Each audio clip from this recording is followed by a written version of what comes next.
Welcome to the Iron John podcast. We're pleased to welcome Dr. Dennis Merritt to the Iron John podcast. Dennis will be one of the presenters at the upcoming Minnesota Men's Conference titled Men Who Stand Atop the Old Mound of Miracles. Dr. Merritt has a PhD in insect pathology and also trained at the Jungian Institute in Zurich. He practices analysis in Milwaukee and Madison, Wisconsin, and is the author of a 4-book series on ecopsychology, The Dairy Farmer's Guide to the Universe. Welcome, Dennis. We're looking forward to having you at the conference. Oh, glad to be here. Yeah. So I did a brief bio, but maybe you could just kind of fill us in on a little bit on your background and how you got where you are. So. Okay. Well, for a start, I don't practice in Madison anymore. We moved to Milwaukee, and then with COVID and everything, I just practice in Milwaukee. But yeah, where I got my start, in terms of my connection to the land, I grew up on a small dairy farm up around Green Bay, and 25 cows. So I never had an idea of being a dairy farmer. It's way too much work on a small dairy farm. My parents didn't go on vacation together, I think, for about 30 years. It's Yep. Cows probably don't take a holiday. the cows don't take a holiday, and on a leap year, it's just one more day to milk the cows. Uh, so they never encouraged me to be a dairy farmer, but it was an incredible way to grow up. I mean, just working with herd animals, Mm. and then we had pigs and chickens as well, and you just form a deep connection with them. So that was in terms of domesticated animals. But most of my time, when I had free time, I spent walking through the woods and the marshland with my dog, my faithful dog Rusty, and I took all the 4-H club projects in wildflower identification, trees and songbirds and the grasses. And the last one was insects. So that's how I got interested in some way of getting off the farm. I decided by the 8th grade I wanted to be an entomologist, and followed that through getting a bachelor's and master's at UW-Madison in economic entomology. That's basically pesticide control of insect pests. But I'd read Rachel Carson's book, came out the year I graduated in 1962, and I didn't want to be a spray jockey. So that's how I got out to Berkeley. It had the only division of insect pathology in the country. And that was the idea that you could use naturally occurring pathogens like viruses and fungi and so on to control insects. You didn't have to use chemical pesticides. But I think it was mostly a pipe dream. I was 1A for the draft for the second time when I got out to Berkeley, and the third time, fall of 1968. So I really got involved in the anti-war protest and everything. And a long story short, as a result of being in Berkeley in the late 60s, it got so drawn out. I discovered Carl Jung, and I just was so excited. It picked up a thread I started in the 7th grade when I started my search. Um, and Thoreau's Walden really excited me, but I didn't find any sequel. I read Sand County Almanac by Aldo Leopold, but the trouble is, if you read Walden first, it's just so beautifully written and so mystical and transcendent and so on. Uh, Leopold seemed like kind of a watered down version, but of course he's incredibly important, especially here in Wisconsin. Um, so I realized Jung was a way of integrating science and spirituality and psychology, and eventually Native American spirituality. I've had the very good fortune, because of a dear friend of mine, a Jungian analyst, a Lutheran minister, and a sun dancer, also from Wisconsin, Fred Gustafson. Hmm.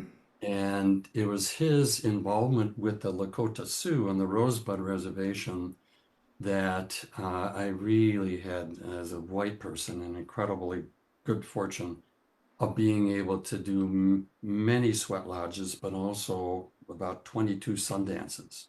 Hmm. So I really got a sense of some sense of how a native feels a sense of the sacred about the land and the animals. And because of a big dream I had in Switzerland of a typical Wisconsin meadow or pasture scene. But it was the most beautiful thing I'd ever seen because every atom had an inner light. It's what Jung called a numinous dream or a sacred dream. So instead of like a spirit animal or a spirit plant or a weather phenomena like blue thunder or rolling thunder, my sacred image is a landscape. So if you use that as that's your in the I Ching, it's like hexagram one, they're creative. Hmm. But then to embody that and live that out, it told me there was something really powerful about the spirit in the land here in the upper Midwest that I didn't realize when I grew up. And like so many things, you have to move away to realize, wow, there was something there. Yeah. So since I came back, I've been very involved in what I call Jungian ecopsychology, and also very interested as a biologist and a zoologist about the, shall we say, the zoological dimensions of the male psyche Hmm. and some of the problems that that causes with some of the current positions, if you will, in relationship to the feminine. Hmm. Interesting. Can can we just maybe back up and have you just kind of define eco psychology for us? And Yeah, I have my own definition. I call it the psychology of ecology and hmm. the ecology of psychology. Ah, So I start with ecology at the intra-psychic level. So if you think of a dream that you're in and there's several other people, well, that's a gestalt. That's an ecology. That's a relationship, right? mhm. So, and how you relate to those people in your own psyche is a basic template for how you relate to others in your environment and ultimately how you relate to the environment. So, if Hillman was one of the big active members in the men's movement with Bly and Mead, Absolutely. and I had a special connection with Hillman. And he kept going on about the ego and ego psychology and all that.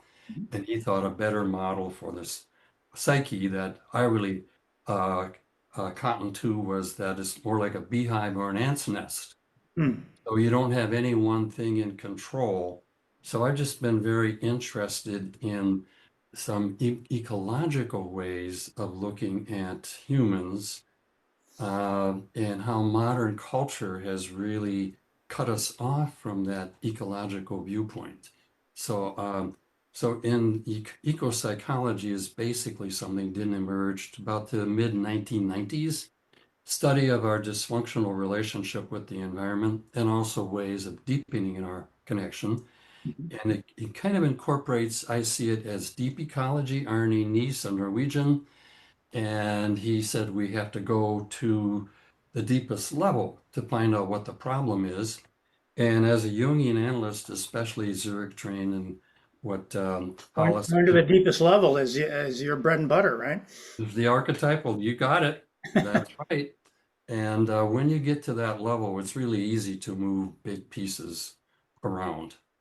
And for example, um, as a biologist, I didn't start reading the Bible until I was in the eighth grade. My parents weren't churchgoers.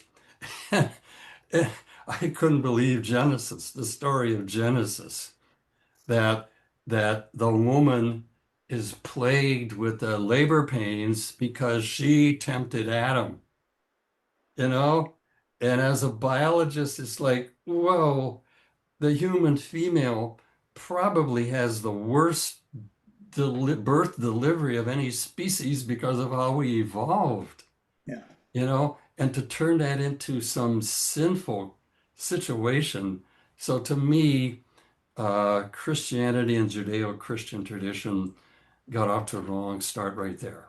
Yeah. Yeah.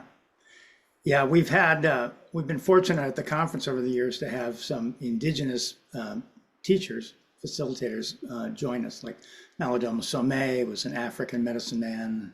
Oh, yeah. and some others. And one of the things they talked about, they were kind of referred to themselves as reverse missionaries.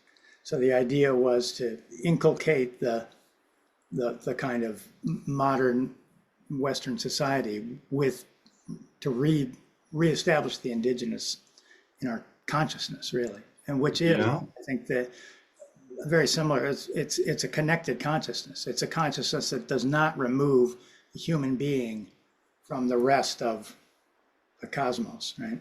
hmm The way I think of it is every species except humans don't have to think about the effect they have on the environment, right? It's just instinctual. A bear just does what a bear does, and a deer does what a deer does. But humans are so unique because of our big brain, ability to manipulate the environment with our hands and all that. Yep. Um, so the challenge as I see it now is the paradigm shift that Jung called for in 1940. He used the terms New Age and Age of Aquarius Right. for a paradigm shift he said had to come in the West. And my summary of it is Jung's New Age paradigm shift will have an ecological framework. Yeah. Because as Jung said, the pathologies in the environment are going to force us to make we're aware of the environment because if we can mess it up so much, it affects us. We must be part of it. Well, I read an article some time ago. It was an article called "What John Muir Missed." John Muir was a kind of an early naturalist. There's Muir Woods near San Francisco. Right? He's from Wisconsin. He grew up That's here. right. Yeah, that's right. Yep. But the article was talking about Muir had written in one of his journals or something that the native people of California, where he was kind of parked there, just were marvelously fortunate in that they gathered piñon nuts and all these things were just there basically to pick up off the ground and eat and survive on. And the article basically said what John Muir missed is that ecology was created by those people over thousands of years and hundreds of generations of people selecting and working with the environment.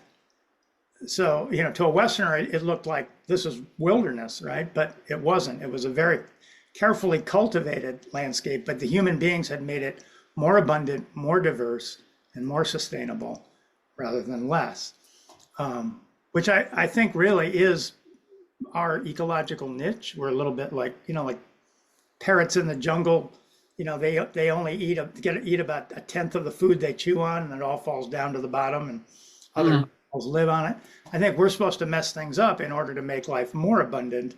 I think that's really our ecological niche, but we've gotten way, way off track. Exactly.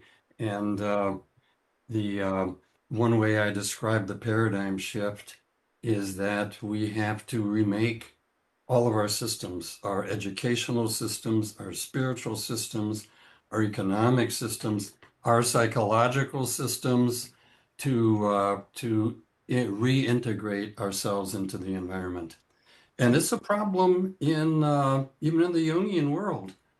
Uh, Jungians are not much better than any other psychology group in focusing so much on humans Mhm. while the world around them falls apart. Yeah. So it's not integrated into how we talk about it. And that's another thing I loved about Hillman. He wanted to get psychology, Jungian analysis out of the therapy office, out into the world. Yeah. And he used the model, and I've been trying to introduce Jungian ecopsychology to the Chinese. I do a lot of teaching, mostly via Zoom, to the Chinese. Hmm. And so it's a it's a psychology that he framed it. His model was the Neoplatonic idea of Aphrodite, Venus as a soul of the world. Hmm. And and really emphasize the importance of beauty, and the Greeks use the word cosmos, which Hillman liked to use instead of universe. Hmm. So a cosmos is the beauty of the interconnectedness of everything, Right. right? Yeah. And so Hillman was Herbert, yeah. great inspiration for me in that regard. Yeah. Yeah. He's been a great inspiration for us at the conference. He's really one of the, kind of significant figures in the conference. Yeah. Uh, And in the Jungian world, it was always kind of a puzzle is what's Hillman doing hanging out in the woods with Bly and Mead and all those guys? I have all these images. I think even Jay Leno made some joke once about the men's movement. oh yeah. There You were a know, lot of jokes in the 80s and 90s about the exactly. so-called men's movement. I don't know that it was ever a movement. There were men moving around, but it was never, it was placed as a juxtaposition to the feminist movement, and it really wasn't. It wasn't Mm. about men getting more, kind of power in business. You know, they I don't think they particularly needed it. They needed to connect with the soul, connect with beauty, uh, connect with the non-human world. Um, And the way I think about it too, because I was in Berkeley and got there fall of '67, so I saw the right, rise of the feminist movement and all that and how it's evolved over the years. And to me, it seems that men have to do, and that's how I think about these conferences, what women did back then. right, They kind of removed themselves from the men. They talked about the patriarchy and so on. They had to get together with themselves and just talk about what it was like to be a woman. yeah, And I think that's what men have to do. You, I can't imagine having some discussions with men, even at Chicago Institute in a mixed group.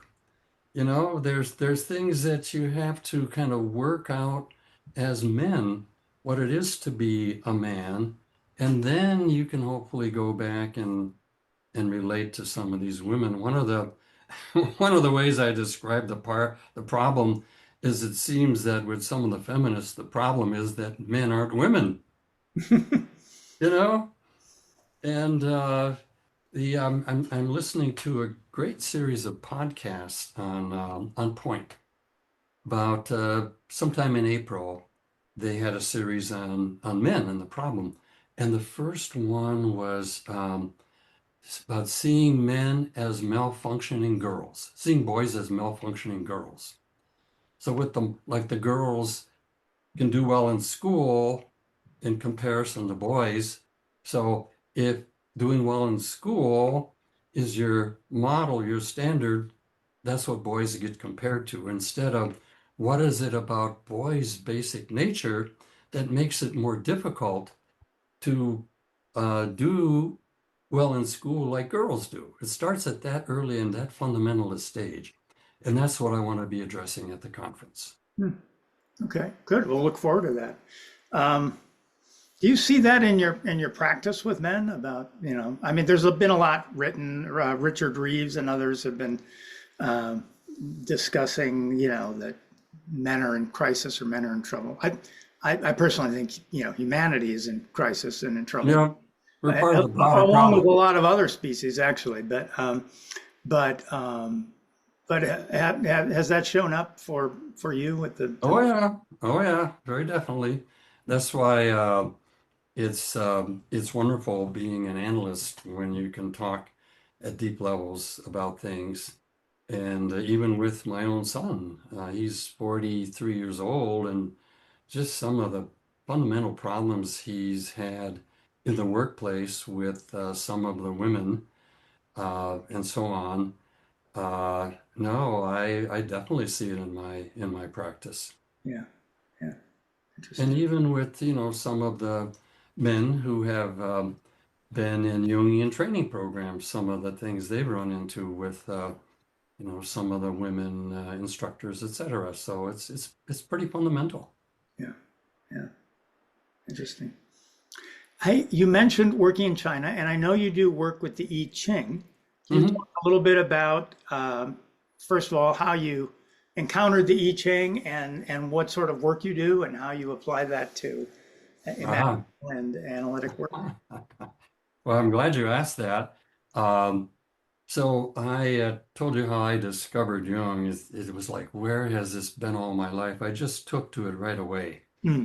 And within 9 months of reading my first Jung, even though I'd been thinking of being an entomologist from the eighth grade, here I'd finished my research for my PhD finally.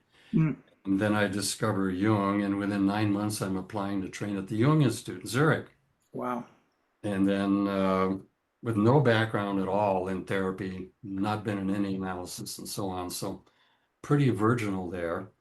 Um, and it's just been central to my life ever since. Well, when I started reading Jung, I saw this mention of the I Ching. It's the way Americans pronounce it. I thought, what the heck is this?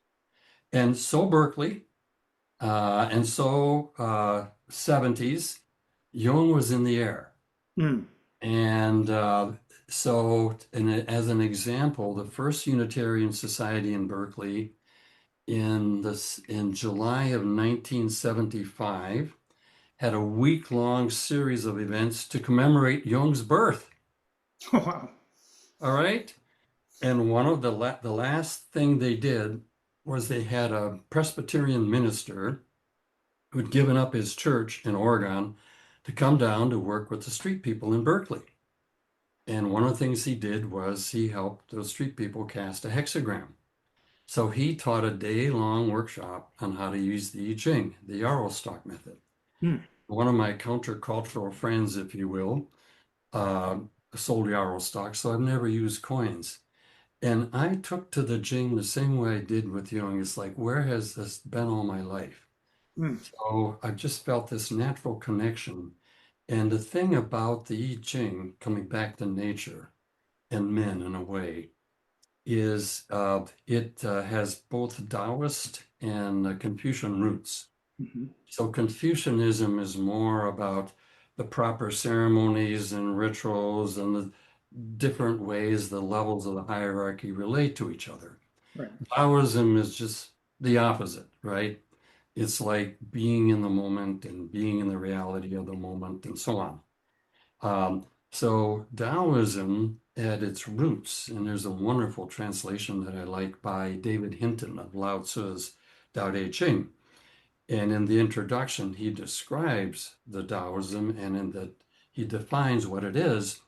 And the Tao points to the great enigma, but it's basically about the archetypal feminine, about the great mother as giving life and taking away and the phases, and so on and so on. Um, so it's really about fundamental natural phenomena. And I've really been picking up on that more and more. So then if you get into the I Ching, hexagram one is like all yang energy and associated with the masculine. Doesn't have to be the male, but it's a little more naturally associated with yang than hexagram two, the yin, the receptive. So the yang energy is outgoing and decisive and mover and shaker and so on. And it is to inspire hexagram two, which is to take that and embody it. Mm, All right. So the way that I work with that big dream about the sacred landscape is like, wow, that's like the spiritual domain. But how do you embody it? So when I came back to Wisconsin, I started looking at in great detail, what is it about this state? So I learned about the incredible glacial history here. yeah, I learned a lot about the Indian mounds and these incredible stories that they tell. I came to appreciate the seasons a lot more. So, and that started my writing on the Dairy Farmer's Guide to the Universe, mm, Jung, Hermes, and Ecopsychology. yeah. So all that writing is really hexagram two, embodying and being inspired by that dream. So that's one way I combine Taoism, big dreams, and the land and so on with being rooted here in the Midwest, which is where Bly was from, right? Yeah, that's Minnesota. right. Yeah, Madison, Minnesota. Yeah, Yeah. yeah, was very similar. I grew up on a farm, dairy farm, cattle and animals and growing grain and all that kind of thing. There's Robert told a little story on himself. He was he was never cut out to be a farmer, uh, really. But he was, he was a farm kid, so I had to farm. And he was reading the Rubaiyat of Omar Khayyam while driving the tractor. He would get, he'd read some verses, and he'd get to the end. He'd get to the end of the row, and you have to turn the plow around, go the other way. And at one point, he got so caught up in the Rubaiyat that the tractors went into a ditch and flipped. And so, That's the thing about farming. There's a lot of boring routine. You just go around and around and around the hayfield, to cut it and then to yeah, bale it and then to plow it. And oh my God. yeah, But you do form a connection to the land by being out there with the animals and in the elements and with the soil and so on. So it's a good foundation. yeah, yeah. Yeah. One of the things I've written a book on the Gilgamesh story, which is Mm. the first kind of written story that we know of. It's based on a bunch of stories from Sumeria. But one of the things I noticed in doing research for that book was that in Sumerian and Akkadian Babylonian society, about, I think, like 90% of the people were essentially engaged in farming. They were out, hoeing and tilling and irrigating, Mhm. planting, and all that kind of thing. And then there were like 10% of the people that were potters and builders and priests and scribes and the nobility and all that. And that ratio was pretty much the same. So my grandfather was born in, I think, 1875. And when he was born in the United States in 1875, it was pretty much that same ratio. Yeah. About 90% of the people were on farms or, farm-related kind of things, and then 10% were, the factories were getting started and things like that in the cities. And by the time I was born in 1955, much fewer, I think it was, less than 50% of the people were farming. There's still a good number of Oh, yeah. people farming, but, more people were working in factories and offices and things like that. And by the time, now I think it's 2-3% of people are engaged in farming. And most of Mhm. us are hired, farm workers. And the rest of us we're not even connected with manufacturing much anymore. We're completely disconnected with matter in a way. Right. And that's one of the issues that I think affects men as well. I heard a very interesting report. Was it On Point again? Yes, about they were looking at children's well-being now compared to 2007. Mm, And some doctor from Philadelphia worked with a group that I think they had about 140, maybe 170, but at least 140 markers about the well-being of children. mm. And on all of them, children are worse. So there's something about the environment, total environment that children are being raised in that's really making them unhealthy. And one of the things that, apropos what you were mentioning here, to follow up on that, is by not too distant future, half of the kids will be wearing glasses because they're myopic. And it's probably because they're spending so much screen time. Yeah, So it's one thing to move off the land into the city and work in cities, but there's this gigantic experiment going on now with the internet and computer screens and stuff.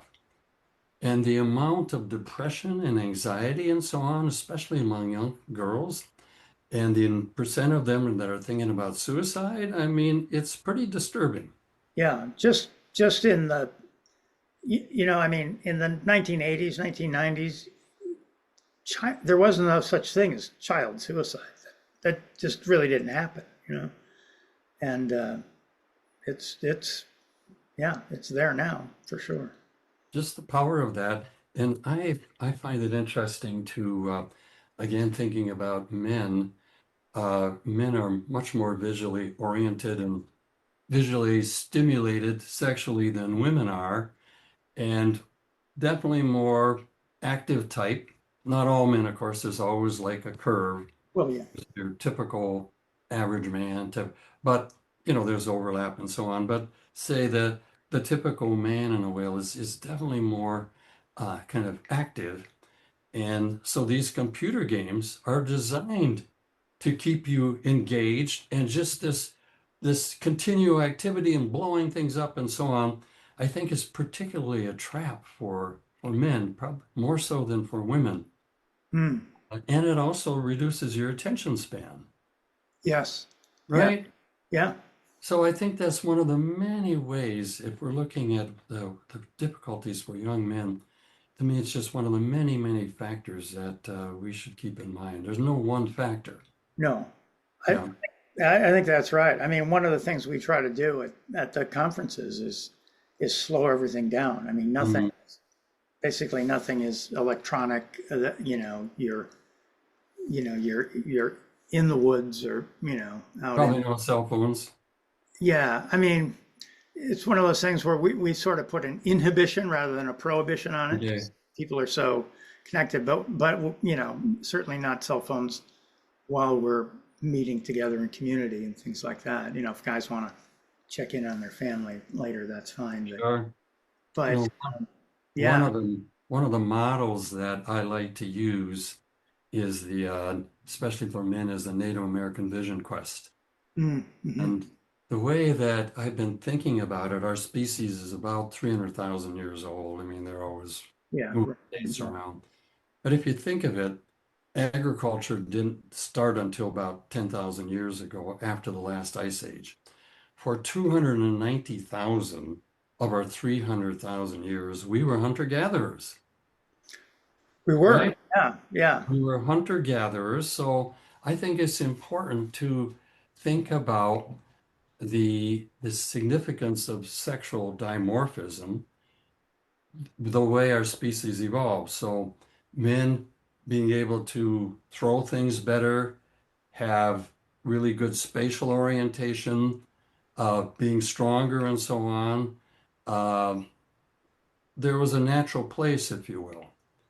And then women having to bear the children and being kind of incapacitated at some times and so on. There's some benefit to sexual dimorphism, if you will. Mhm. Um, but then things began to change with agriculture, and there's been a lot of writing about that. Um, you began to have a stable food source, and then, as you say, then potters and things can start to develop. But also one of the takes is that then you had start building walls around cities, and then you had to have men fighting men so then there's this rise of a different type of masculine energy, etc. But so there's that part of it.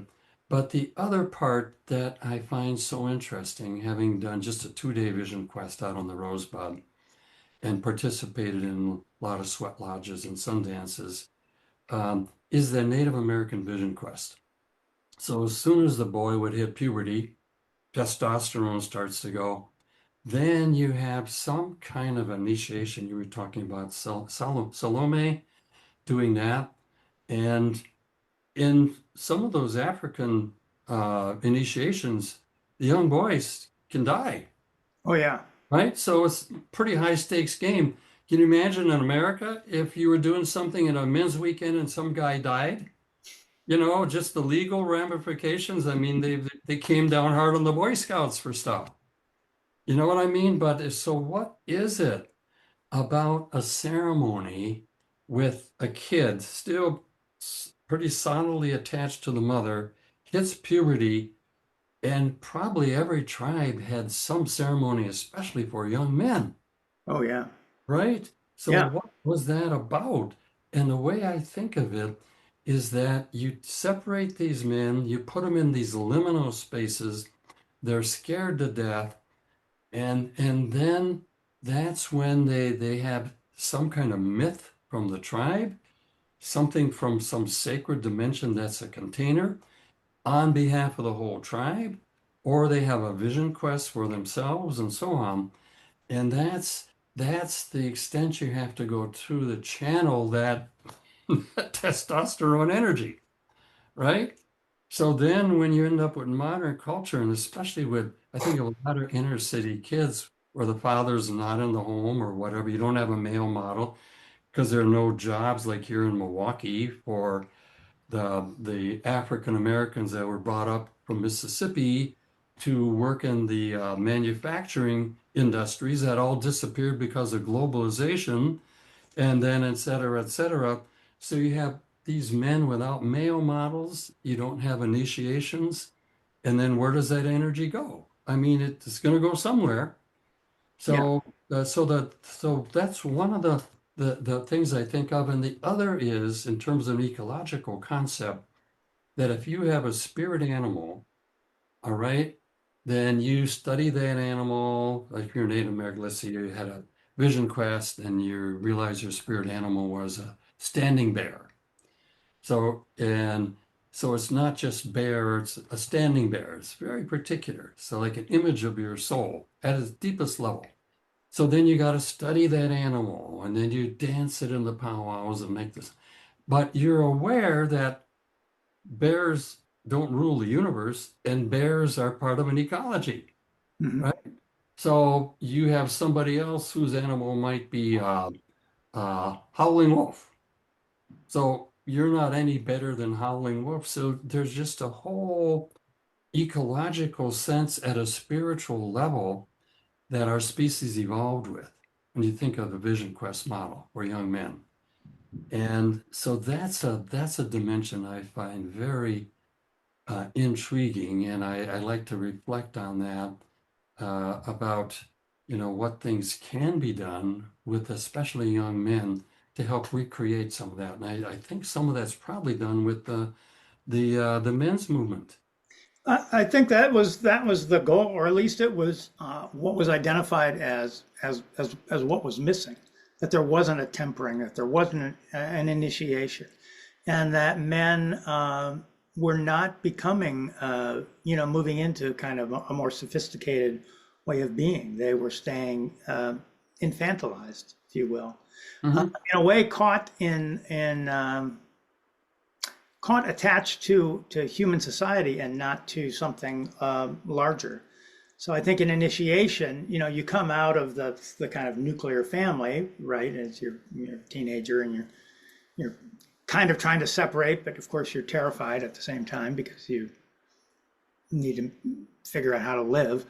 Um, but I think in traditional societies, they tend to take you at that point and they separate you from that and they connect you to a larger world. So you are mothered by your mother, but now you're mothered by a mentor and you're mothered by nature. You're mothered by a mountain. You're mothered by a river. You're mothered by the animals. You're mothered by the forest, right? So Hmm. to me, that's something that's still missing, obviously. But And there's part of men's work has been to look at all those dynamics and to move toward that. Yeah. And there's another really important part. There was a good presentation on this analyst and activism group that I participate in. It's called Wednesdays, or Wednesdays with something or another. And there was a sociologist talking about kind of the sociology in our species. And basically, it came to going down to how we evolved again. Um, that that the saying, it takes a whole village to raise a child, right? So if there was a little dysfunctionality in your TP, well, you hung out in some other TP. Everybody was looking out for everybody else. It was a tribal mentality from the start, so an ecology from the start. And my one-liner is, if you have a nuclear family, you can have nuclear explosions, Yeah. Yeah. right?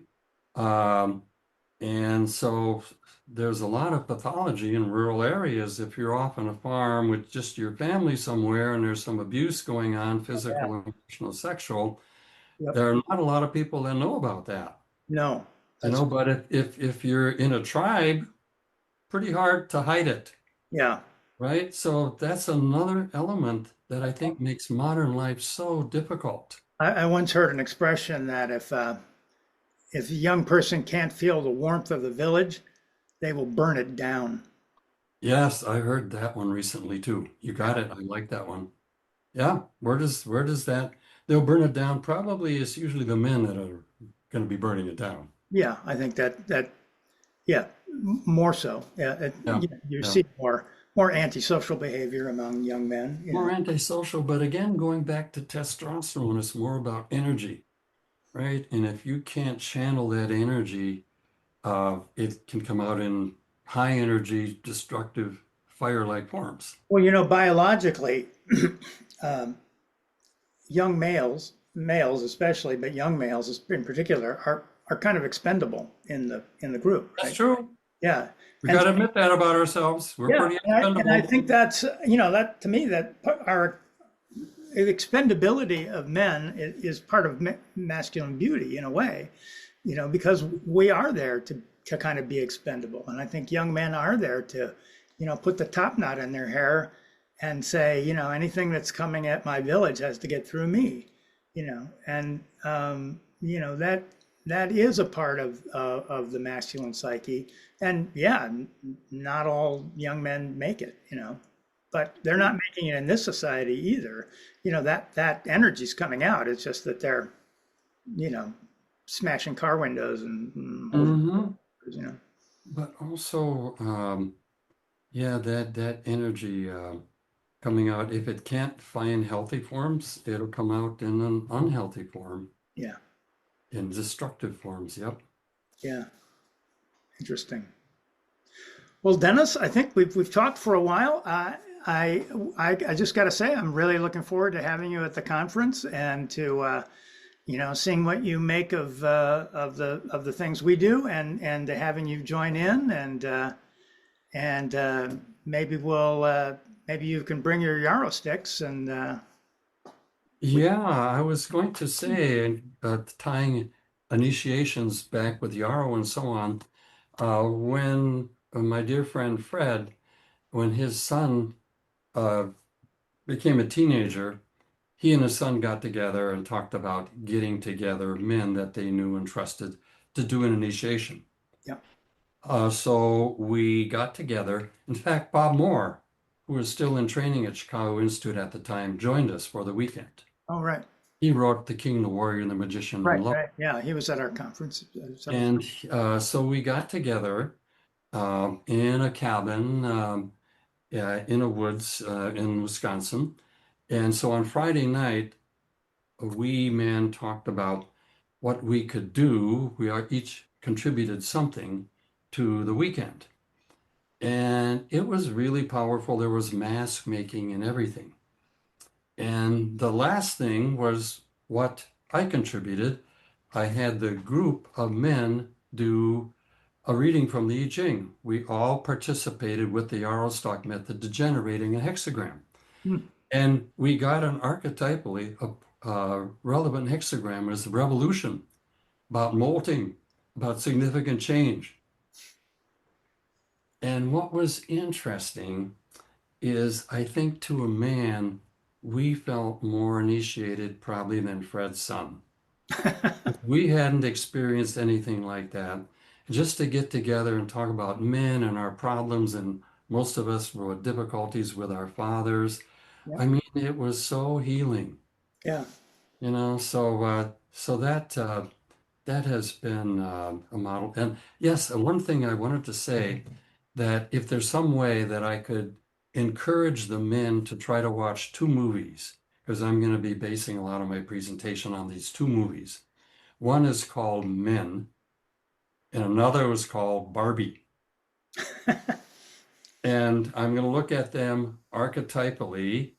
The movie about men, my archetypal take as a Jungian analyst is It's a distortion of the masculine at the most primal level, namely the wild man or the green man.